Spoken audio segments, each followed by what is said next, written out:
May be, may be ഇവ തമ്മിൽ ചെറിയ വ്യത്യാസമുണ്ട് അർത്ഥത്തിലും പ്രയോഗത്തിലും. സംസാരത്തിനിടയ്ക്ക് നമുക്ക് പലപ്പോഴും ഉപയോഗിക്കേണ്ട രണ്ട് വാക്കുകളാണ്, രണ്ട് പ്രയോഗങ്ങളാണ്. ഇവയുടെ അർത്ഥവും പ്രയോഗരീതികളും നമുക്ക് പഠിക്കാം. ആദ്യമായി മെയ് ബി.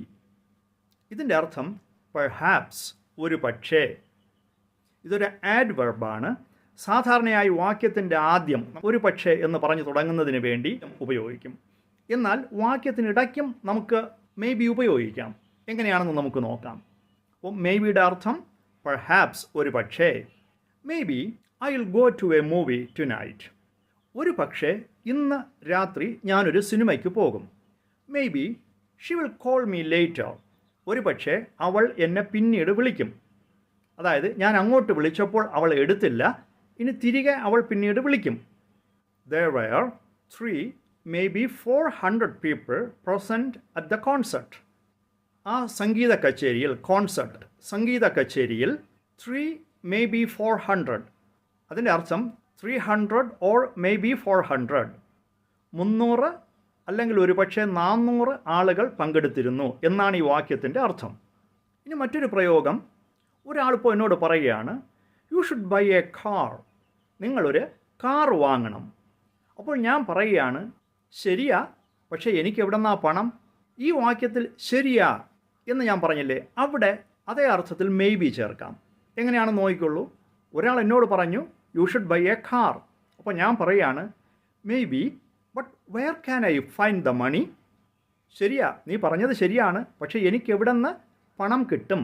അപ്പോൾ മെയ് ബിയുടെ പ്രയോഗങ്ങൾ മനസ്സിലായി എന്ന് വിശ്വസിക്കുന്നു. ഇനി നമുക്ക് മേ ബി. മേ ബി എന്ന് പറഞ്ഞാൽ മേ എന്ന മോഡൽ ഓക്സിലിയറി വെർബിനോടൊപ്പം ബി എന്ന വെർബിൻ്റെ രൂപം ഉപയോഗിക്കുന്നുവെന്നേ ഉള്ളൂ. Modal auxiliary. സാധ്യതയുണ്ട്, കുഡ് ബി അല്ലെങ്കിൽ മൈറ്റ് ബി എന്ന അർത്ഥത്തിൽ സാധ്യതയുണ്ട് എന്നാണ് മേ ബിയുടെ അർത്ഥം. It may be raining there right now.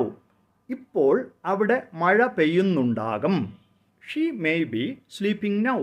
അവൾ ഇപ്പോൾ ഉറങ്ങുകയാകും. I may be late.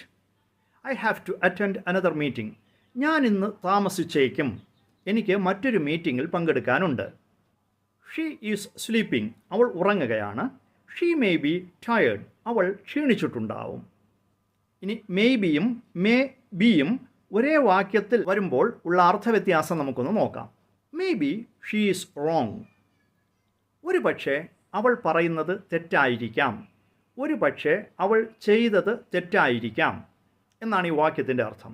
ഇനി ഇതിനെ തന്നെ നമുക്ക് ഇങ്ങനെ പറഞ്ഞാൽ ഷീ മേ ബി റോങ്. അതിൻ്റെ അർത്ഥം അവൾ പറയുന്നത് തെറ്റായിരിക്കാം, അവൾ ചെയ്തത് തെറ്റായിരിക്കാം എന്നെല്ലാമാണ് ഈ വാക്യത്തിൻ്റെ അർത്ഥം. അപ്പോൾ വ്യത്യാസം മനസ്സിലായല്ലോ. Maybe she is wrong. ഒരു പക്ഷേ അവൾ പറയുന്നത് തെറ്റായിരിക്കാം. She may be wrong. അവൾ പറയുന്നത് തെറ്റാവാൻ സാധ്യതയുണ്ട്. ഇത്രയും കാര്യങ്ങൾ മനസ്സിലായി എന്ന് വിശ്വസിക്കുന്നു. Thank U.